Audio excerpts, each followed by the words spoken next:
8वीला आलेले जे विद्यार्थी आहेत यातल्या बऱ्याच विद्यार्थ्यांच्या पालकांपुढे एक समस्या उभी राहिली आहे की अप टू 6th किंवा अप टू 7th पर्यंत आमच्या विद्यार्थ्याचे मार्क्स मॅथ्स मधले खूप छान होते आणि आता अचानक ते मार्क्स कमी दिसायला लागले.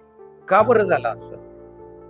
कारण आता application point of view examples, numericals he syllabus मध्ये आली आणि ज्यावेळी प्रत्यक्ष वापरावर आधारित न्यूमरिकल्स येतात त्यावेळी विद्यार्थ्यांचा परफॉर्मन्स जर कमी झाला तर त्यावर उपाय काय? त्यावर उपाय अतिशय सोपा आहे, इम्प्रूव्ह रिडायबिलिटी.